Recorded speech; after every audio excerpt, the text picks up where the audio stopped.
There's something important I would like to talk about today. And I remember some years ago, this must be about 7, 8 or so years ago, and I had an older friend who had come over to visit me, and then we were just talking about my child, my younger son at the time, my younger son. And first was like, "Oh, do you know your child has a tendency to be XYZ or to do this?" And I go, "Oh, no, no, not my child." I was like, "No, no, no, no, no, no, no, no. I don't see that in him. No, I don't see that in him." And the person, we just chatted about it, and then we laughed, and then we left it like that. But you know what? A few years down the line, I actually started seeing those traits in my child. Nothing negative, by the way. But at that time, I was too confident that this child that I battered, like this child that I carried for 9 months, no. Like I know my child, right? Yes, I've spent an entire year, months nursing this child. I know what my child likes. I know what he doesn't like. I know what ticks his boxes. And so if you now tell me that, oh, my child will do this, and then I will argue that, oh, no, not him.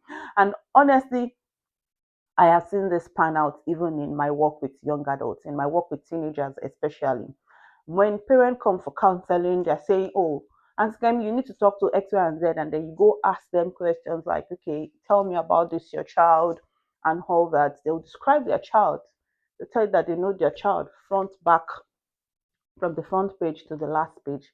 And then I go to speak to the child, and it looks as if the person the parent described is entirely different from who the child is saying they are, And this is not because the child is trying to hide anything from me.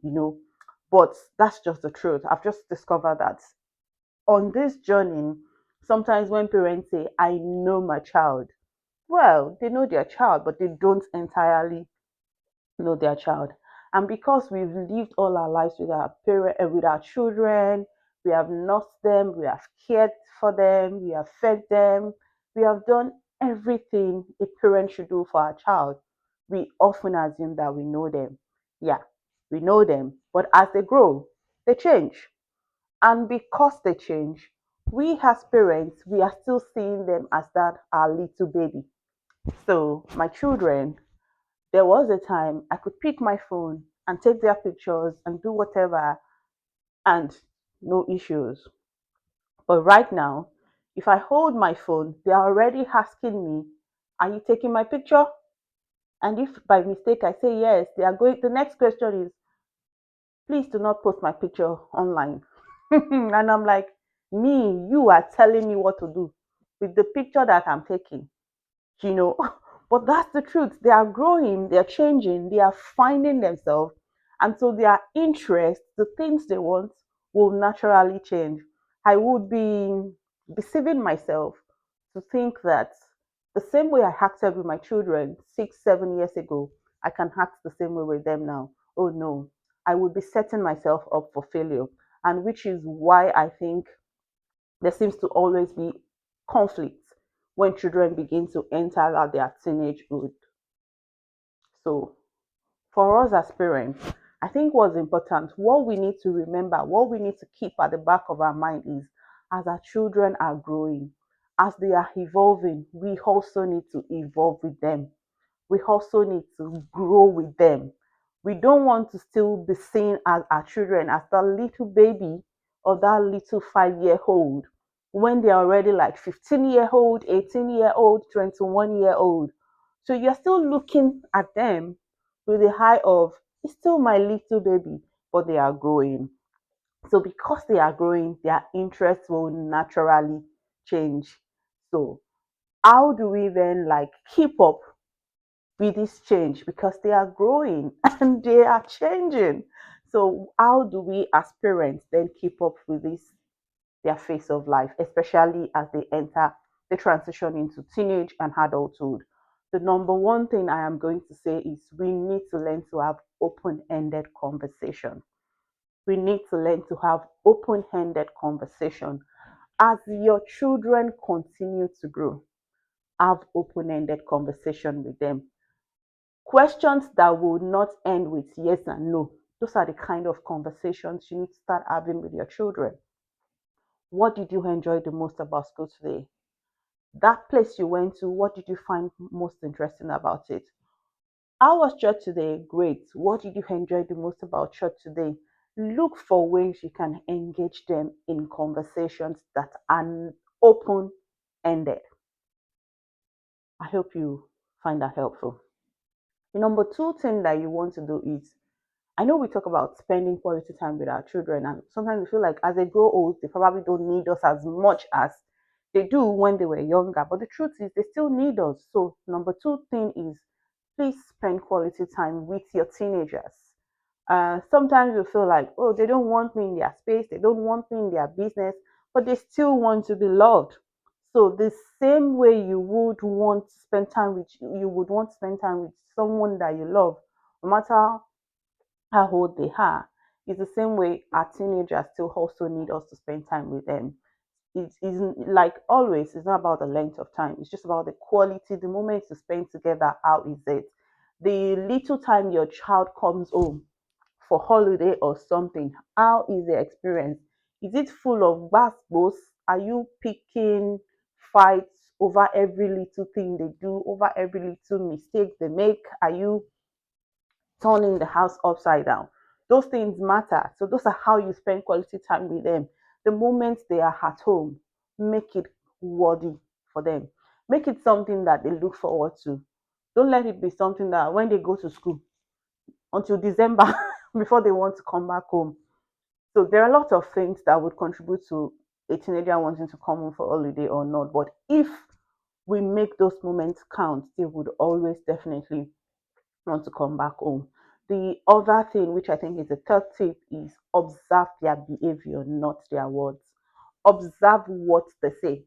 Pay attention to how they act around certain things or around certain situations. Like when things are happening, let's say there's a trending gist that is going over social media, observe their behavior, observe how they react to some news, because that way you are getting to know them better, you're getting to know what triggers them, you're getting to know what tips them off and all that. So observe their behavior. One thing I like to also do is random things that are happening around, I spark up conversation around it and then we talk about it. Talking about it is helping me like do a bit of judging how they are reasoning, how they are seeing things. I remember one time I was having a conversation with my children on how, what do they think of boys having um ear piercings or plates in their hair. We talked about it, everybody said their perspective. But you know what that did for me? It gave me an idea into what was going on in their head at that time. So we need to learn to observe them, observe their actions beyond what they say. The other important thing is please let's learn to respect their independence. Yes, I know we are their parents, and sometimes we want to just know, we just want to be all over them. Sometimes we need to give them privacy. We need to give them space to hone, to just have their own space, to just be on their own. So please, as parents, let's learn to respect their independence. And I think the final thing I'm going to say is we should regularly allow them say their mind, like listen to them. We should listen to their opinion. Let's take our parenting relationship with our teenagers like we would in our workplace. Everybody wants to feel valued in their workplace. Everybody wants to feel heard in their workplace.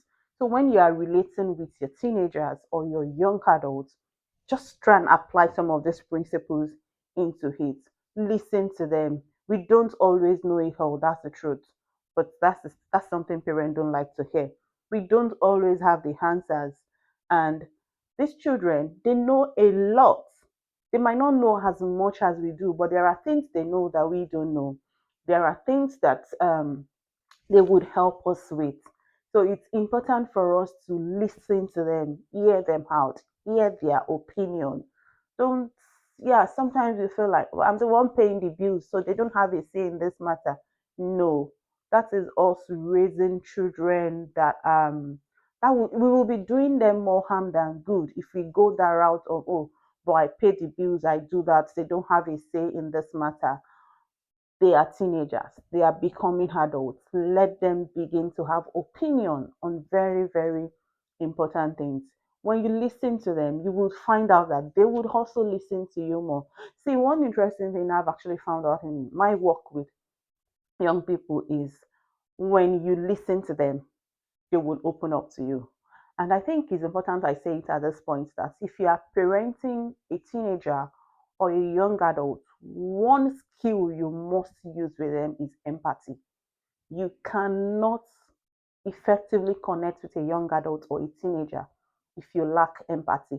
Empathy is the bedrock of that relationship because at that point, a lot is happening with them. So things that would come off to us as they are being disrespectful or they're not acting appropriately, they're probably just confused. But when you talk to them, when you allow them, when you listen to them, you that way you are able to actually get like to get to the bottom of the issue. You are able to know what is triggering that behavior that you're seeing. But it takes a lot of empathy. So please let's not forget in parenting our teenagers and parenting our young adults, let's remember to deal with them with empathy. I hope you find today's video helpful. Let me know in the comment section how you are able to keep up with your children who are growing or your children who have become teenagers. How have you been able to keep up with them, like being really present in their life? Share with us in the comment section. I'm sure you'll be helping one or two people who will be watching this video. And please do not forget to like, to comment, to share, and more importantly, please subscribe to this channel so that every time a new video comes up, you are the first person to be notified. Till I come your way again, keep winning.